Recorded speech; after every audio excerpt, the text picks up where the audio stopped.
Olá, irmãos, mais uma vez estamos aqui agora de forma online novamente. Eu estou gravando aqui direto de Souza, na Paraíba, e a gente vai ter então essa outra aula que vai tratar acerca da Batalha do Armagedon, ainda tratando sobre a questão de escatologia. Então, quero convidar vocês a pegarem aí a sua apostila. A gente viu, nós estamos vendo agora sobre a segunda vinda de Cristo. Terminamos sobre a grande tribulação, estamos vendo a segunda vinda de Cristo. Então, a gente viu as passagens que tratam sobre a segunda vinda, Zacarias 14, Malaquias 3, Mateus 24, Atos 1, 2 Tessalonicenses 1, 2 Tessalonicenses 2, 8, 4, 8, 1 João 2.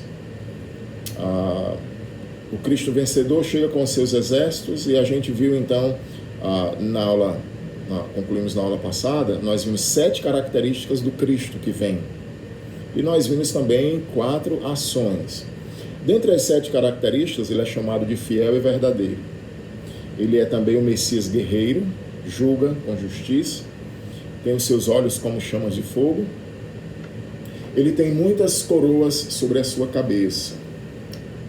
E tem um nome escrito que ninguém conhece. A característica 6, também ele tem um manto salpicado de sangue. E a 7ª, ele é chamado de o Verbo de Deus, a Palavra de Deus. São essas 7 características que João dá relacionado ao Cristo que está vindo. E também 4 ações. Da boca dele sai uma espada afiada, inclusive com ela ele destrói os inimigos. Ele pastoreia as nações com vara de ferro. À medida que ele destrói as nações, ele vai pisar o lagar do vinho, do furor da ira de Deus. Então ele vai matar os inimigos. E em 4º lugar, o cavaleiro sobre o cavalo branco, ele tem um nome escrito sobre a sua coxa: o Rei dos Reis, Senhor dos Senhores. Muito bem, então a gente viu também que os exércitos dos céus o acompanham. Então a gente viu várias passagens que mostravam que o Senhor viria com os seus anjos.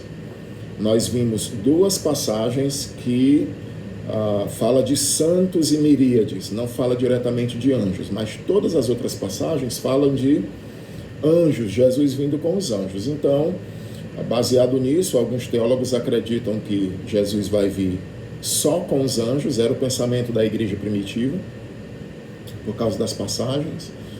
Também, alguns acreditam que Jesus vem apenas com os santos, e outros com os santos e os anjos. Eu, particularmente, acredito que Jesus virá com os anjos. A gente viu aqui as passagens Mateus 13, Mateus 24, 30 e 31, Mateus 13, 41 e 42, Lucas 9, 26, 1 Tessalonicenses 3, 13, 2 Tessalonicenses 1, 7, Judas 14 e 15, e a gente viu relacionado a isso. Hoje nós vamos ver sobre a Batalha do Armagedon. A Batalha do Armagedon, então, nós vamos trabalhar hoje sobre esse tema, essa temática. Então, Jesus vem, a Bíblia dá as características da sua vinda, e uma das primeiras coisas que ele vai fazer será, então, a Batalha do Armagedon. Ok? Nós vamos orar e vamos pedir o direcionamento do Senhor. Senhor, meu Deus, neste momento, Pai, eu quero agradecer por esta manhã, por este dia de domingo, louvar o Teu nome pela Tua fidelidade, o Teu amor para conosco, Deus, o Teu cuidado infinito por nós. Obrigado por Tua misericórdia. Eu quero entregar essa aula pedindo que o Senhor nos abençoe, nos ajude, e entrego cada um dos alunos nas Tuas mãos. Oro a Ti no nome de Jesus. Amém. Muito bem, então, número 9 aí da sua apostila de lição 28. Eu já entreguei a 29, você imprime para o próximo domingo. Nós vamos hoje concluir isso aqui. Então, uma das primeiras medidas que Jesus vai tomar na sua vinda é a Batalha do Armagedon, onde ele, então, exterminará os seus inimigos. Apocalipse 16, 16 diz assim: então, os ajuntaram no lugar que em hebraico se chama... Apocalipse 19, 17. Deixa eu abrir aqui a minha Bíblia para ver aqui. rapidinho aqui enquanto eu abro aqui a Bíblia. Apocalipse 16 e 17.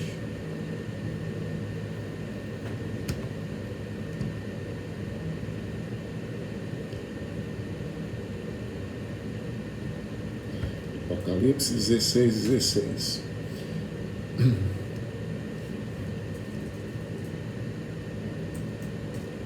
Muito bem, então os ajuntaram no lugar em que em hebraico se chama Armagedon.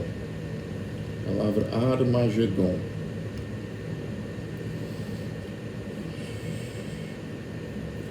Apocalipse 19, 17 diz: Então vi um anjo posto em pé no sol e clamou em alta voz, falando a todas as aves que voavam pelo meio do céu: Vinde, reuni-vos para a grande ceia de Deus. 18. Para que comais carnes de... Aqui, 19, 17.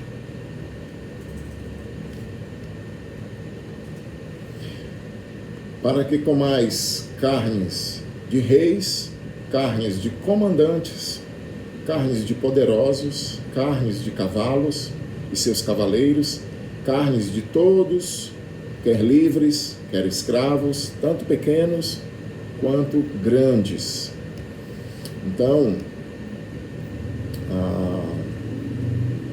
versículo 19, e vi a besta, Apocalipse 16, 19, até o 21.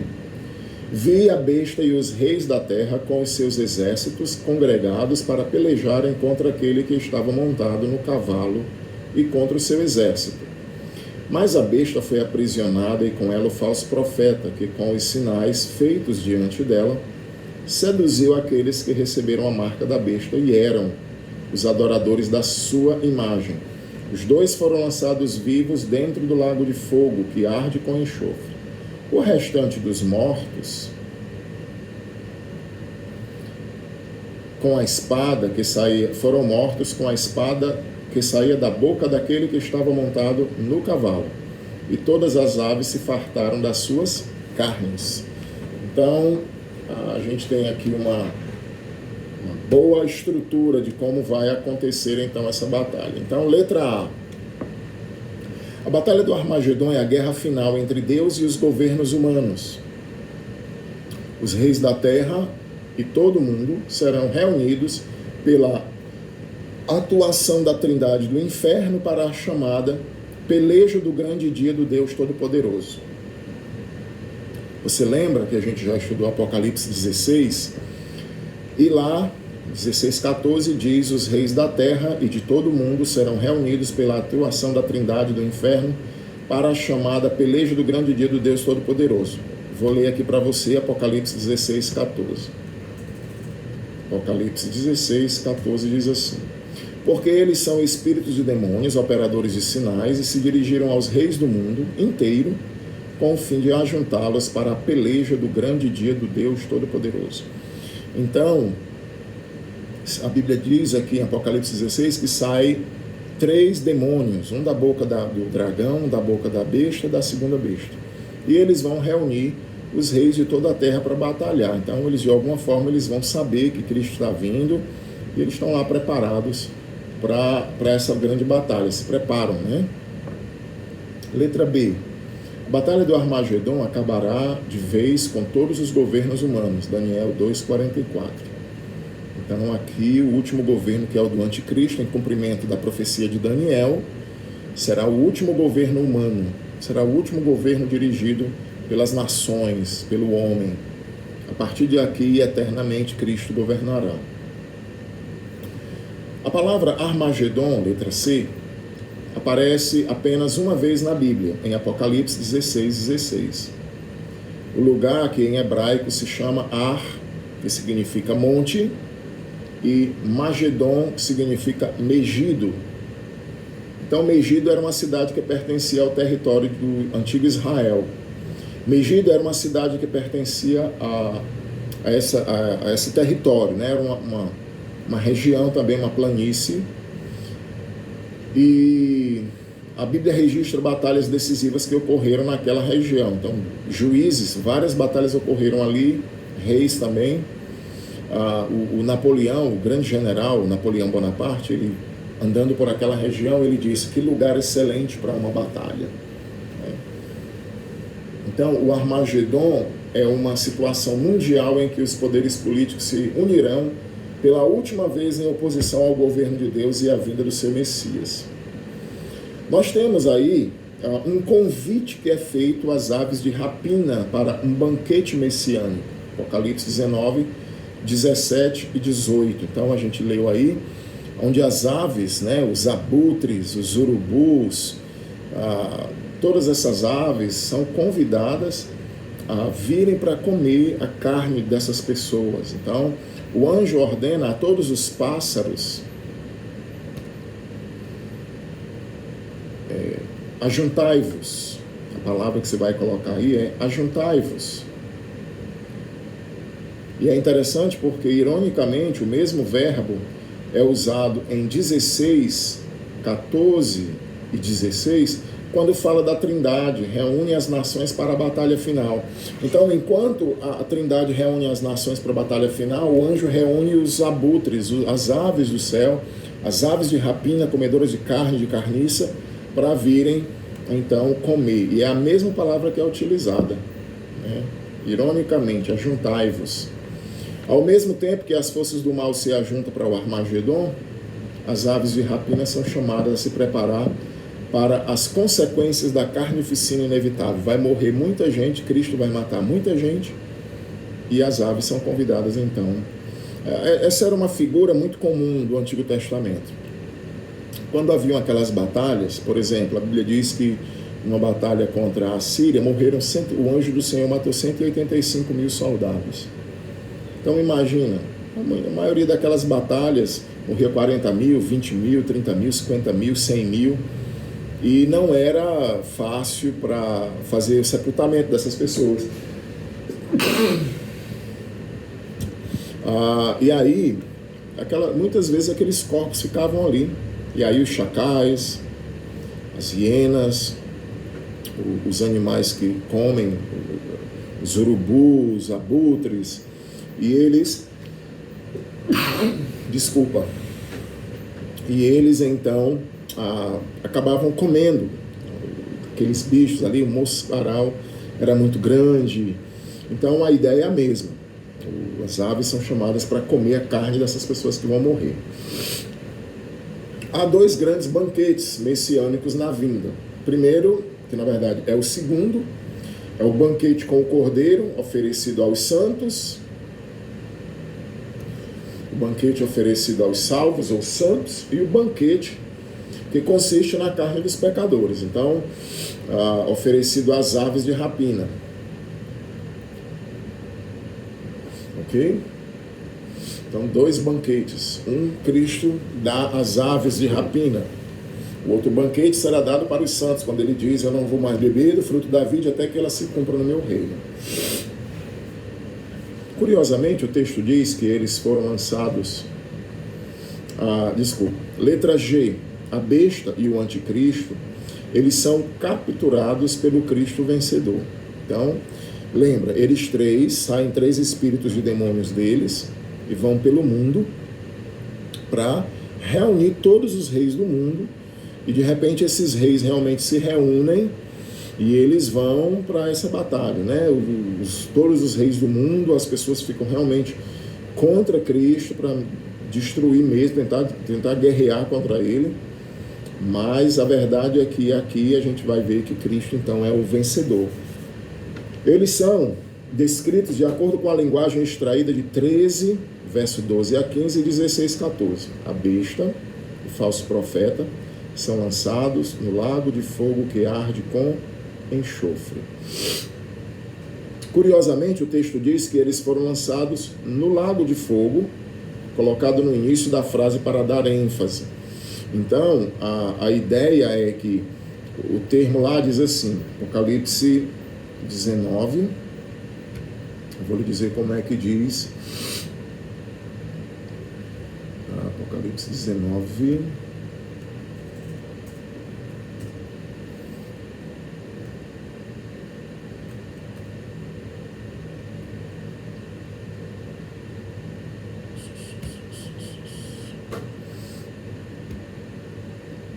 Ele vai dizer assim, ó.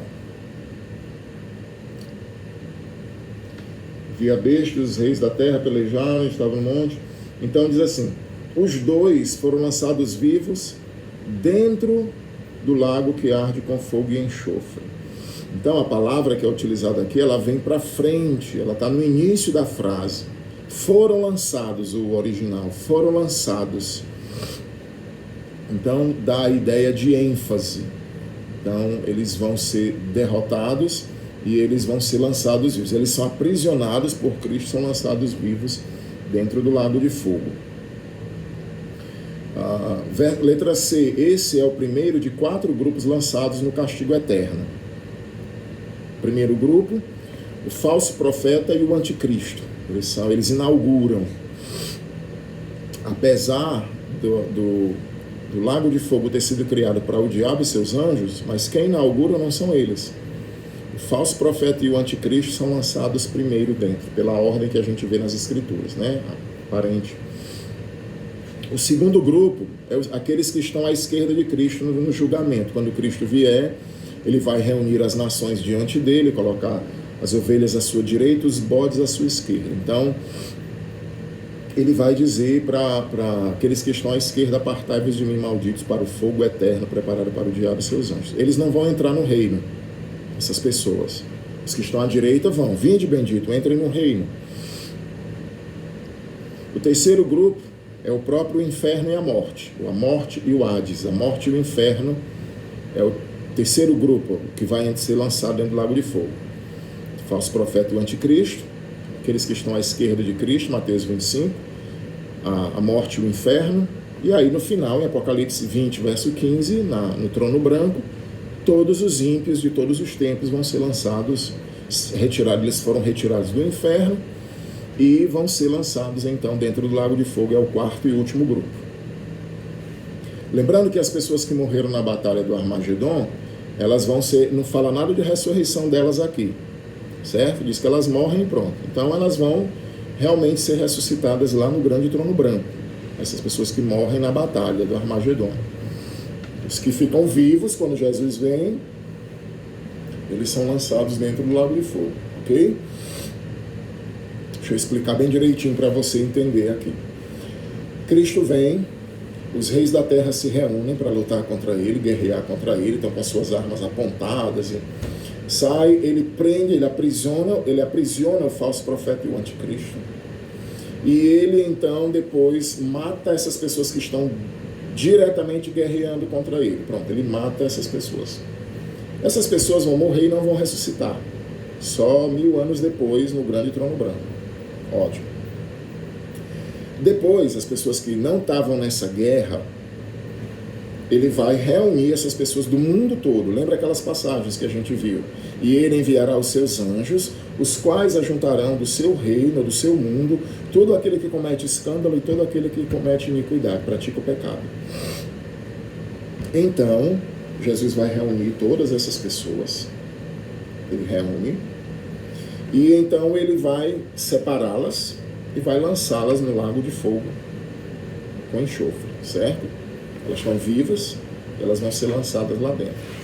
As outras pessoas que foram mortas na batalha do Armagedon, com todos os outros ímpios, só ressuscitam depois dos 1000 anos. A derrota de todos os aliados do anticristo, letra H. Lembremos de Apocalipse 14, 20, que diz: o lagar foi pisado fora da cidade e correu o sangue do lagar até o freio dos cavalos, numa extensão de 1.600 estádios. Quando Cristo pisa as uvas da ira, saiu sangue até a altura do freio dos cavalos.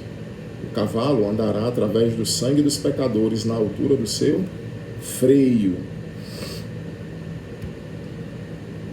É a altura do seu freio, do seu, que poderíamos dizer, mais ou menos a altura do tórax, né, do peitoral do cavalo ali, parte inferior da barriga. Então, a carruagem ficará completamente mergulhada nesse sangue. Esse terrível banho de sangue também se estendeu por uma distância de 1.600 estádios, ou seja, cerca de 300 quilômetros, mais ou menos a extensão de Israel. Ok? Então, vai ser muita gente morta, né? E a ideia ali é, possivelmente a batalha vai acontecer naquela região. Tem gente que acredita que a batalha vai ser a nível mundial e outros acreditam que vai ser só lá mesmo. Se interpretado literalmente, faz uma referência à extensão da Palestina. O quadro retrataria a maior carnificina da história, cobrindo a terra de sangue, a Terra Santa inteira. Pensa aí, situação dessa, quantidade de gente morta, sangue, quantidade de sangue. O banquete prometido às aves de rapina em 19, 17 e 18 ocorre aqui. Todas as aves virão e se fartarão de cadáveres, carne dos reis, de soldados mortos, de poderosos, grandes e pequenos.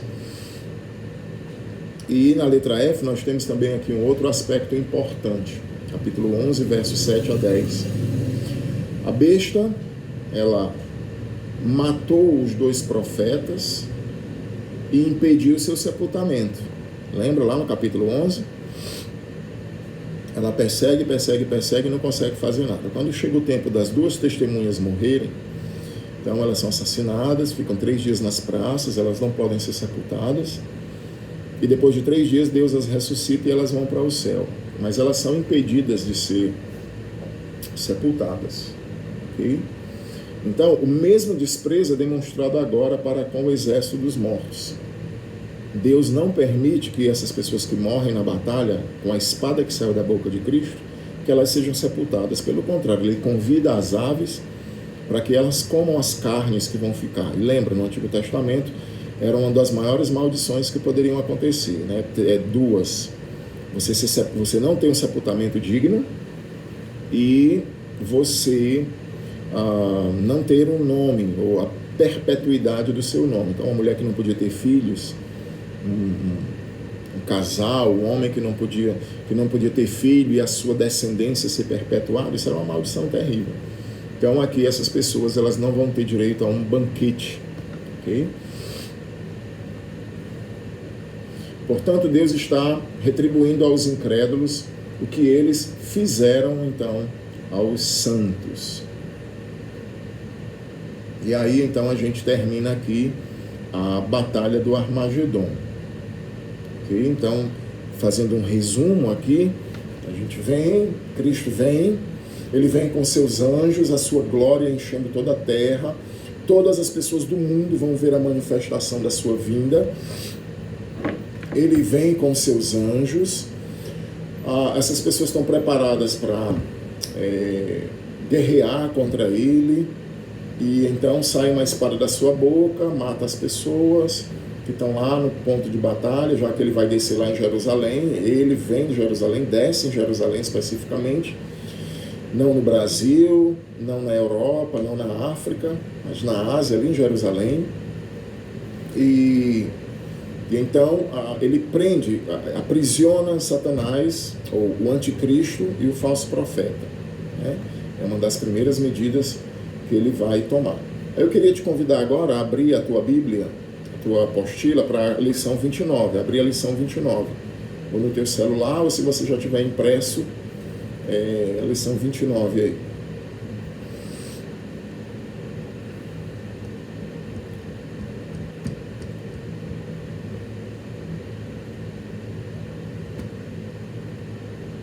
A segunda medida que o Senhor vai tomar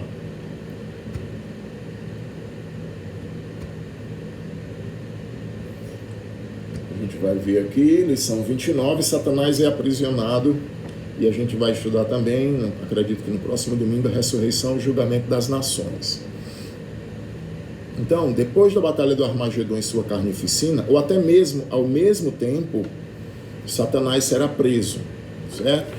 Então, alguns acreditam que vai ser simultâneo. Enquanto os reis da terra estão reunidos na batalha do Armagedon, tem um anjo que vai aprisionar Satanás. A coisa pode estar acontecendo simultaneamente, no âmbito terreno e no âmbito espiritual, e ela pode acontecer cronologicamente, uma depois da outra. Depois da batalha, então o anjo vai e aprisiona Satanás, tá certo? Então vamos lá, prisão de Satanás por 1000 anos. Apocalipse 20, versículo 1 diz assim: Então vi descer do céu um anjo, tinha na mão a chave do abismo e uma grande corrente. Ele segurou o dragão, a antiga serpente, que é o diabo, Satanás, e o prendeu por 1000 anos. Lançou-o no abismo, fechou-o e pôs selo sobre ele para que não mais enganasse as nações, até que se completarem os 1000 anos. Depois disto, é necessário que ele seja solto por pouco tempo. Então vamos parar aqui e nós vamos ver aqui o ponto número 1, a prisão de Satanás. Então vamos fazer a nossa leitura. O anjo segurando uma chave. A descrição então desse anjo, né? A primeira ação é a descida de um anjo do céu segurando a chave do abismo. Se a gente notar, há uma semelhança dele com Cristo, aquele que tem a chave do inferno, do Hades, em 1,18. Lá Jesus diz: eu tenho as chaves da morte e do inferno. Então, algumas pessoas acham que esse anjo é Cristo também, né? Mas reconhece também o paralelo bem próximo com a imagem da estrela que havia caído do céu em 9:1, a quem foi dada a chave do poço do abismo. Lembra lá em 9, quando diz que apareceu um anjo e tinha a chave do poço do abismo e abriu? Alguns teólogos acham que ali é um anjo que abre, que sai aqueles demônios e que, no final das contas, Satanás é o líder deles. Então, alguns teólogos acham, eu particularmente acho que é dada essa chave a Satanás, esse poder de libertação, e o próprio Satanás vai lá e liberta, mas a gente não tem certeza. Mas a maioria dos teólogos acreditam que é ali mesmo Satanás que vai lá e é dado o direito de abrir. Letra D. Já falei sobre isso aqui agora. Alguns acham que esse anjo poderia muito bem ser o mesmo que aparece lá em 20, verso 1. Se de fato lá em 9:1 era um outro anjo que abre para os anjos saírem os demônios saírem do poço e Satanás ser o líder deles, é uma visão não tão clara, mas alguns acham que é esse mesmo anjo. O mesmo que dá a chave para Satanás libertar aqueles demônios, é o mesmo aqui que prende Satanás. Mas a gente não tem certeza. Alguns outros acham que é Cristo, que tem a chave, que aprisiona. Mas eu penso que é melhor pensar assim. Jesus lá em Apocalipse 1,18, ele tem a chave da morte e do inferno. Ok. Lá no capítulo 9, é dado a Satanás o poder de libertar os demônios e ele é o líder deles, aqueles que vão atormentar as pessoas por 5 meses. Aqui é um outro anjo que tem uma chave e tem a missão de prender Satanás, certo? Cristo já está na terra e aqui é um outro anjo que tem a missão de prender Satanás, entendeu? Então, em 9:1, é o próprio Satanás que vai lá e abre, e aqui em 20 é um outro anjo, não diz o nome dele, e ele vai lá e aprisiona Satanás. Lá em 9:1, ele destrancou o abismo para soltar as pragas dos gafanhotos e aparece mais uma vez para amarrar Satanás. A diferença é que em 9:1 e 2 ele destranca o poço do abismo e aqui ele tranca e prende Satanás, né? Então aqui, lembrando, alguns teólogos têm esse pensamento de que é o mesmo anjo. Eu particularmente não acredito que seja o mesmo anjo, sejam anjos diferentes. Em certo sentido, o abismo é o local em que estão aprisionados alguns espíritos demoníacos. Lá 2 Pedro 2,4 fala sobre isso, onde eles aguardam o destino final e a chave é mantida pelo diretor eterno da prisão. Letra G, esta é a 4ª passagem do livro que fala a respeito da chave. Então, lá no 1,18, nós temos as chaves da morte e do inferno, 1,18. No capítulo 3, verso 7, Cristo diz que tem as chaves de Davi, que abre ninguém fecha, e fecha ninguém abre. E no 9:1 há a chave do poço do abismo. Então aqui é a 4ª chave mencionada no livro de Apocalipse. Mas a Bíblia diz também que além de ter uma chave, esse anjo tem a corrente. Aqui o anjo não tem somente a chave, como também uma corrente para amarrar Satanás de forma ainda mais segura. E o propósito da grande corrente, provavelmente, uma algema, para prender as mãos na parede. A figura era essa, né? No período do Novo Testamento. A ideia é dar maior intensidade à imagem da prisão. Satanás não somente é lançado no abismo na prisão, mas também é algemado ali com a grande corrente. Então, isso é para dar ênfase, né? Se a Bíblia fosse usar uma linguagem espiritual, a gente não iria entender. Então, a ideia, além de ser lançado, ele ainda é preso lá dentro, né? Pensa aí, você fica dentro de uma cadeia, e lá dentro da cadeia, dentro da cela, você ainda é algemado lá dentro. Nossa! Então o anjo ainda tranca os portões e ele realmente não escapará, e a ideia de ênfase, ele não vai escapar. Lembra do endemoniado gadareno? Ele era tão forte que, devido às influências demoníacas, as correntes eram quebradas por ele em Marcos 5:4. Mas essa grande corrente é demais para ser quebrada até mesmo pelo próprio dragão, pelo próprio Satanás. Letra E, a impotência de Satanás é bem evidente, como Miguel, ele fora capaz de lançá-lo para fora do céu. Assim também o anjo aqui tem o poder para prendê-lo e jogá-lo no calabouço. Então, é outra derrota de Satanás. Ele perde a batalha lá com Miguel e os anjos, Satanás e os demônios, capítulo 12. Ele perde, é lançado para a terra. E agora ele perde de novo. Outro anjo vem e aprisiona. Novamente, ele perde. No ponto 3, a gente vê os nomes que são dados para o dragão. Os nomes do dragão. No presente contexto, é possível que a lista de nomes seja praticamente oficial, como se a sentença legal estivesse sendo lida para o prisioneiro condenado enquanto ele é lançado na prisão. Então é dado aqui os títulos, né, dele, como uma pessoa, um réu, que o senhor fulano tal, está sendo condenado. Então o dragão é culpado porque ele é a antiga serpente. É a antiga serpente, ou seja, aquele que seduziu Eva e levou a humanidade ao caos. Então ele é culpado por engano, ele é culpado por trazer tragédia, desgraça. A antiga serpente, aquela que enganou Eva lá no Éden, de fato era o diabo. Ele é o grande adversário, o diabo. A palavra diabo, ou diabolos, ela significa caluniador, ou aquele que calunia, que levanta falso. E também ele é chamado de Satanás, que quer dizer adversário. Adversário, ou o diabolos também significa aquele que acusa, o acusador, caluniador. E Satanás quer dizer adversário ou opositor. É aquele que acusa o povo de Deus de dia e de noite. Portanto, ele precisa ser preso, e ele vai ser preso justamente. O verbo é encontrado no ensino pronunciado por Jesus a respeito do ato de amarrar a esfera demoníaca, lá em Marcos 3:27. Em passagens para ninguém pode entrar na casa do valente sem roubar-lhe os bens, sem que primeiro o amarre. Então a ideia de Jesus eu estou entrando no âmbito. Jesus era o homem forte, mais valente do que o valente. O valente era o diabo. Mas Jesus ninguém pode entrar na casa do valente. Então a ideia é que Jesus estava invadindo o reino das trevas, amarrou Satanás nesse sentido de que dominou a esfera do reino, né? Então a ideia é essa, de amarrar na esfera demoníaca. Jesus invadiu.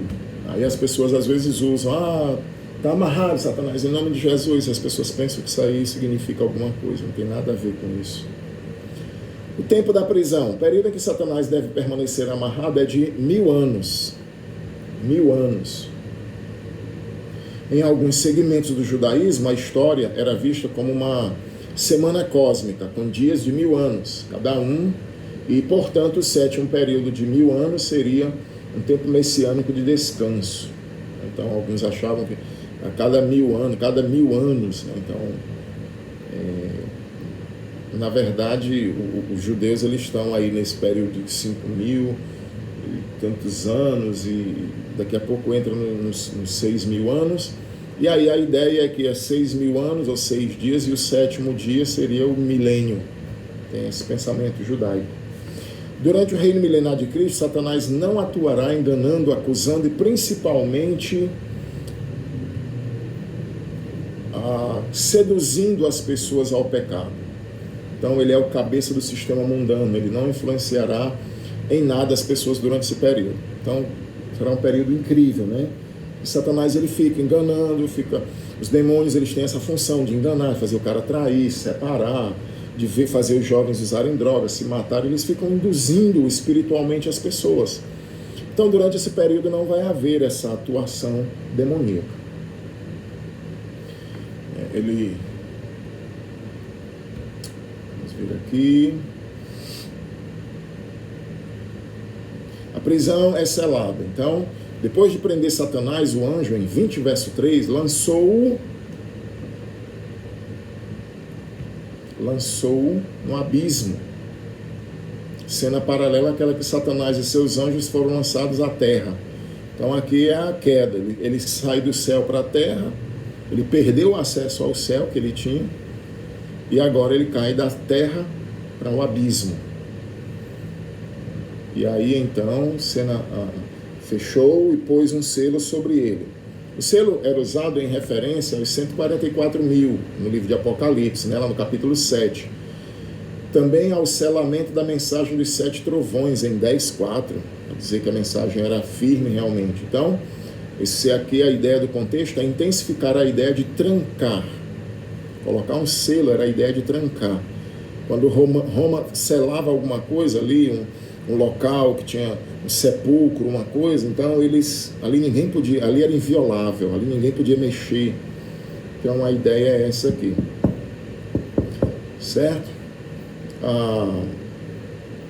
O abismo implica uma situação absolutamente segura, garantida pela autoridade soberana. Satanás está completamente amarrado no abismo e não poderá escapar, não tem jeito. Mas será que ele vai fugir? Tem como fugir de lá? Não tem. E aí nós observamos aqui 3 estágios na queda de Satanás. Primeiro, a queda do céu para a terra. Eu já falei isso há pouco, né? Capítulo 12. Depois a queda da terra para o abismo. Capítulo 20, verso 1 a 3. E depois a queda para dentro do lago de fogo. Então 20, verso 10. Ok? Então a gente vai ficar por aqui. Na próxima semana a gente trata sobre as ressurreições e o restante desse capítulo aqui, tá bom? Um capítulo bem interessante, muitas opiniões em relação às ressurreições aí. Então, igreja, Israel, os mártires da tribulação.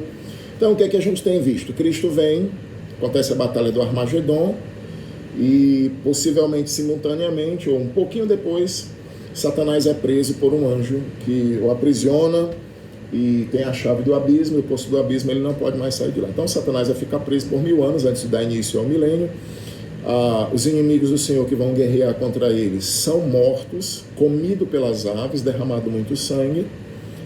Aí a gente vai ver na próxima semana o julgamento das nações. As nações serão reunidas diante da presença do Senhor, e então ele vai julgar essas pessoas, vai lançar os inimigos também no lago de fogo. Então ele vai deixar só aqueles, ele chama de ovelhas, para entrar no reino, certo? Então a gente já está vendo aí algumas medidas: batalha do Armagedon, destruição dos inimigos, prisionamento de Satanás, ressurreição e julgamento das nações e restauração da fauna e da flora. Aí então Jesus começa o seu reino milenar. E aí quando a gente for estudar então essas perspectivas do milênio, que é a milenismo, a milenarismo, o pós-milenista, pré-milenista, todas essas coisas a gente vai estudar, essas perspectivas, tá bom? Então até a próxima aula.